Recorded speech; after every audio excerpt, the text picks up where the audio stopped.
Hello mummies, ಯಾರೆಲ್ಲ ಮಕ್ಕಳಿಗೆ mobile ಕೊಡ್ತಿದ್ದೀರಾ ಒಂದ್ಸಲ ಈ ವಿಡಿಯೋನ ನೋಡಿ ಯಾವ ಥರ ಮಕ್ಕಳಿಗೆ ಮೊಬೈಲ್ ಬಿಡಿಸ್ಬೇಕು ಅನ್ನೋದನ್ನ ಒಂದಷ್ಟು ನನಗೆ ಗೊತ್ತಿರೋ ಅಷ್ಟು ನಿಮಗೆ ಹೇಳ್ತೀನಿ. ಸೊ ಅದಕ್ಕಿಂತ ಮುಂಚೆ ಯಾರೆಲ್ಲ ಹೊಸದಾಗಿ ನೋಡ್ತಿದ್ದೀರಾ ಬೇಗ ಹೋಗಿ ಫಾಲೋ ಮಾಡ್ಕೊಳ್ಳಿ. ಹಾಗೆ ಮಕ್ಕಳಿರೋಂಥವ್ರಿಗೆ ಈ ವಿಡಿಯೋನ ಶೇರ್ ಮಾಡಿ. ಯಾರೆಲ್ಲ ಮೊಬೈಲ್ ಕೊಟ್ಟು ಊಟ ಮಾಡಿಸ್ತಿರ್ತಾರೆ, ಯಾರೆಲ್ಲ ಮೊಬೈಲ್ ಕೊಟ್ಟು ಅವ್ರ ಕೆಲಸನ ಮಾಡ್ಕೊಳ್ತಿರ್ತಾರೆ ಅಂಥವ್ರಿಗೆ ಈ ವಿಡಿಯೋನ ಶೇರ್ ಮಾಡಿ, ಅವ್ರಿಗೂ ಕೂಡ ಹೆಲ್ಪ್ ಆಗುತ್ತೆ.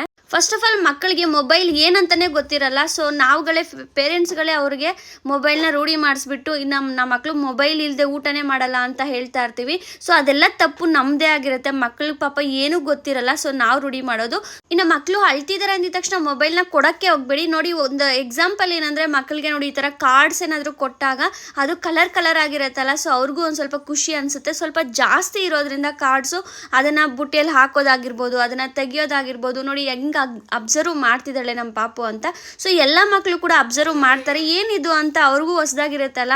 ಸೊ ಈ ಥರ ಬ್ಯುಸಿ ಮಾಡಬೇಕು ಮಕ್ಕಳನ್ನ. ಇಲ್ಲ ಟಾಯ್ಸ್ ಆದರೂ ಕೊಡ್ಬೋದು ನೀವು, ಕಲರ್ ಇರೋ ಅಂಥ ಟಾಯ್ಸು. ಇಲ್ಲ ಅದರಲ್ಲೂ ಕೂಡ ಏನಾದರೂ ಆಟ ಆಡೋ ಅಂಥ ಟಾಯ್ಸ್ನ ಕೊಟ್ಟರೆ ಮಕ್ಕಳು ತುಂಬಾ ಬ್ಯುಸಿ ಆಗ್ತಾರಲ್ವ. ಸೊ ಮೊಬೈಲ್ ಮೇಲೆ ಆಗಿರ್ಬೋದು, ಟಿ ವಿ ಮೇಲೆ ಆಗಿರ್ಬೋದು, ಅವ್ರಿಗೆ ಗಮನ ಅನ್ನೋದೇ ಹೋಗಲ್ಲ. ಸೊ ತುಂಬಾ ಬ್ಯುಸಿ ಆಗಿಬಿಡ್ತಾರೆ. ಆದಷ್ಟು ಮಕ್ಕಳಿಗೆ ಪೇರೆಂಟ್ಸು ಟೈಮ್ ಕೊಡಬೇಕಾಗತ್ತೆ. ಒಂದಷ್ಟು ಮುದ್ದಾಡೋದಾಗಿರ್ಬೋದು, ಮಕ್ಕಳ ಜೊತೆ ಆಟ ಆಡೋದು. ಸೊ ಆ ಥರ ಎಲ್ಲ ಮಾಡಿದಾಗ ಮಕ್ಕಳಿಗೂ ಕೂಡ ಯಾವುದೇ ಥರ ಮೊಬೈಲ್ ನೋಡಬೇಕು ಅಂತ ಅನ್ಸಲ್ಲ, ಅವ್ರಿಗೂ ಕೂಡ ಟೈಮ್ ಪಾಸ್ ಆಗುತ್ತೆ. ಇನ್ನು ಈಗಿರೋ ಮಕ್ಕಳಂತೂ ತುಂಬಾ ಶಾರ್ಪ್ ಆಗಿರ್ತಾರೆ. ಸೊ ನಾವು ಒಂದ್ಸರಿ ಅವ್ರು ಅತ್ತಾಗ ನಾವು ಮೊಬೈಲ್ ಕೊಟ್ಟಿದ್ದೀವಿ ಅಂದರೆ ಪದೇ ಅಳ್ತಿದ್ರೆ ಕೊಡ್ತಾರೆ ಅಂತ ಅವರು ಅನ್ಕೊಂಡು ಅಳ್ತಾನೆ ಇರ್ತಾರೆ.